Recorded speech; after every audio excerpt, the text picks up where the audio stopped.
हाँ हाँ बालू पर बैठल बानी। हाँ बालू बालू नहीं खा जाना। अरे बालू के बिजनेस नु अपन हो गई। हाँ बालू के बिजनेस हो गई बटे। 150 रुपये किलो। हाँ तो आओ ले जा तो आओ अबा तब न बताए। प्रणाम मुखिया जी। प्रणाम प्रणाम। अरे तो 150 रुपये किलो बालू बटे। बालू शुद्ध बालू बटे एकदम गंगा जी के। ई कहिए से बालू आ गइल हो। अच्छा रोका आइल बड़े माउंटेन बतियालते ई कहिए से बालू के बिजनेस करे लगला। पता नहीं का तरह ना हम तो ना देखनी है। परसौआ जन बैठे नु हां घरवा अपना चापा कल गड़वावत रहनी। अच्छा तोहरो घरे चापा कल गड़ाए लगो। गड़ाई ना बिना चापा कल के ये मशीन के पानी पियब। अच्छा चापा कल गड़वावत रहनी। हाँ तो लक्ष्मी माता है दिवाली के समय बाटे। बतावा ना केकरा के कैसे का देती है के जानता। ई तो बात बा। जान तरफ का भाई चापा कल गड़वाओ तो 10 फीट गड़वाओनी गंदा पानी, 20 फीट गंदा पानी, 30 फीट पर जन बाटे गंदा पानी बालू और 40 फीट पर सूखा बालू। चापा कलवा से बालू। हाँ बालू देवे लगल। भीजल बालू ना सूखल सूखा बालू हई बालू सूखा बालू। ए तो बालू देला तनी मनी कल से बालू निकलेला ना सूखा बालू अनु अजान तरई का का।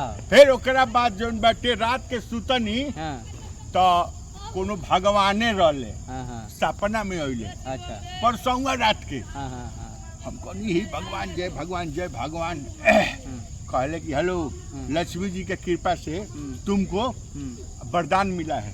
हम बोले वरदान क्या मिला, रुपया तो नहीं मिला है। तो कहले कि तुमको बालू मिला है ना, चापाकल में आ रहा है ना। हमने हाँ महाराज जी तो आ रहा है। भगवान जी ओइले सपना में। हाँ सपना में कौन भगवान रहले लेकिन भगवान रहले मुकुट पहनले रहले हैं। तो कहले कि ये आयुर्वेदिक बालू है। ई का है? आयुर्वेदिक बालू। आयुर्वेदिक बालू अभी ले कम से कम 80 आदमी के ठीक कर चुकनी यही बालू से। का ठीक होला इससे? तार डायरेक्ट हो गई पेट। हाँ पेट डायरेक्ट हो गई। मान लो तार पानियों नहीं के पचत। हाँ हेने से पिया तड़ा हेने से निकल जाता। मान लो खाना खा तड़ा निकल गई। आयुर्वेदिक बालू एक फाका जहाँ फंकल 3 बेर फाके के बाद सुबह शाम दोपहरिया। अच्छा जहाँ बालू फंकल जाके जाम कर देता। बलुइया जाम कर देता। जाम कर देता ओकरा बाद एक बूंद माल तार बाहर ना जाई अनु।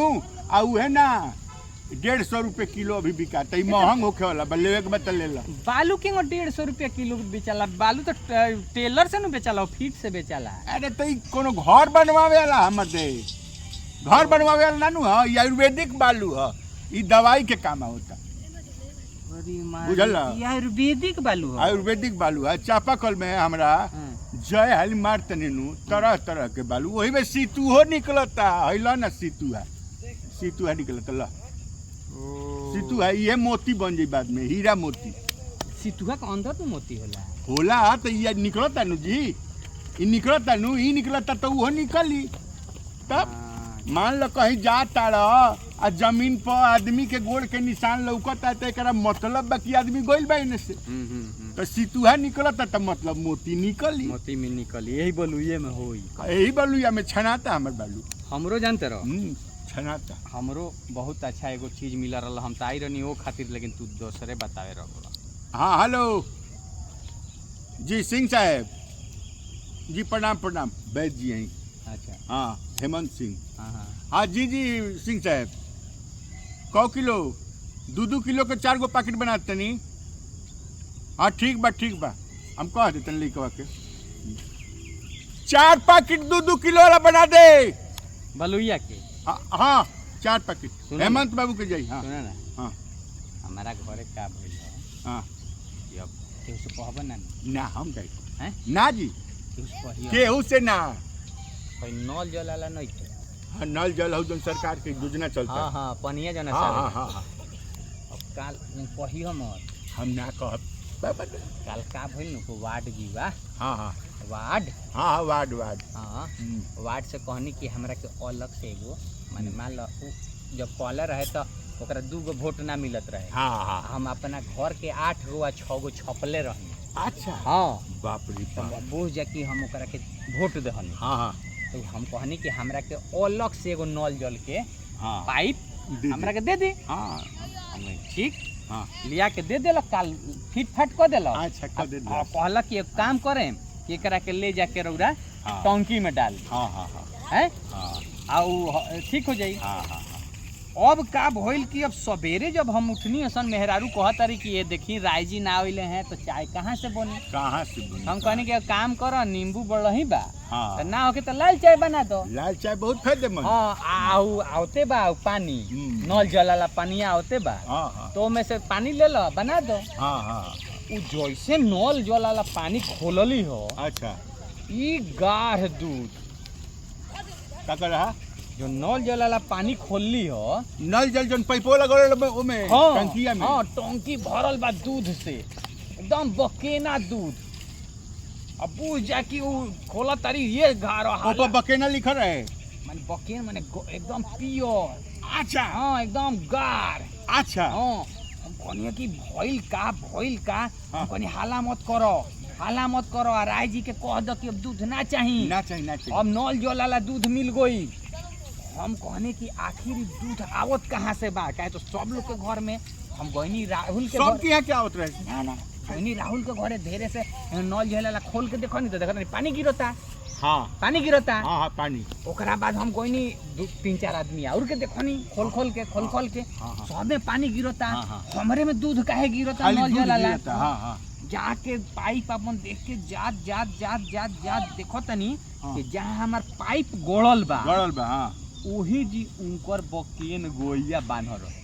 अच्छा वो कुल दूधवा घींच ले वो ना। कुल उनका गैया के दूधवा घींच ले वो साले वो 500 ठप लीटर। चुअत रहे। अरे साला ठप चुअत रहे तो मैंने उतरे पाइप में आ जाओ ऊपर 500 के टंकी में। अरे तब जब आयुर्वेदिक बालू हो सकता है तो ठप चुई तो दूध नहीं क्या सकत। उस सारे आयुर्वेदिक बालू तो बाटे है एकरा फाक के देख साला बंद ना कर देला से एक हफ्ता तो जाऊं कहे तो चलो हमें टंकी देख लो। साले वो चूना घोरवाले बड़ा लोग साले पोचारा होता दिवाली के है साले कहता है कि दूध होता है दूध क्या हो साले बोका बनावे खातिर हम ही बने रे साला रे साले मारब साले ठीके हो जाइबा कुकुर राम साले कुकुर कहीं का साला चूना घोर के कहता है ऐसे कि साला दूध होता साले जर्निया साला हमार बालू निकलता आयुर्वेदिक बालू है तो इनका भइल बा तबाही भइल बा साले कुकुर कहीं का।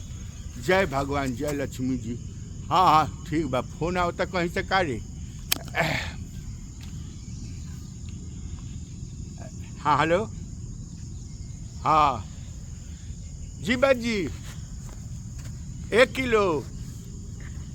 हाँ ठीक बा पैसा फोन पे से हाँ पैसा भेज देती हम पैक करवा देनी।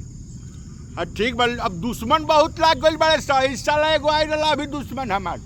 हाँ ठीक बा हाँ बाबू 1 किलो के एगो पैकेट पैक कर पैसा आ रहा बा। आयुर्वेदिक बालू ले ली आयुर्वेदिक बालू। नमस्कार दोस्तों मैं आपका दोस्त वीआईपी विजेंद्र सिंह अरोरा देख रहल बनी आनंद मोहन ऑफिशियल जी। और एक पेज के माध्यम से आप सभी को दीपावली और छठ और धनतेरस की ढेर सारी शुभकामनाएं। ऐसा ही हंसत रही मुस्कुरात रही दीपावली मनावत रही और हमनी के अगर हंसे के चाहते हैं तो हमनी के वीडियो देखी अपने देखी और शेयर करके अपना पटीदार के भी दिखाई पटीदारे पूरे परिवार के दिखाई पूरा समाज के दिखाई काहे कि स्वच्छता बाटे में बहुत मजा बाटे। और ये वीडियो अगर फेसबुक पर आनंद मोहन फेसबुक पेज पर देख रहल बनी और यूट्यूब पर देखते हैं तो आनंद मोहन ऑफिशियल है तेकरा के सब्सक्राइब कर दी फॉलो कर दी आशीर्वाद दे दी। चलिए हंसत रहे मुस्कुराते वीडियो देखते हैं। जय भोजपुरी हैप्पी दिवाली।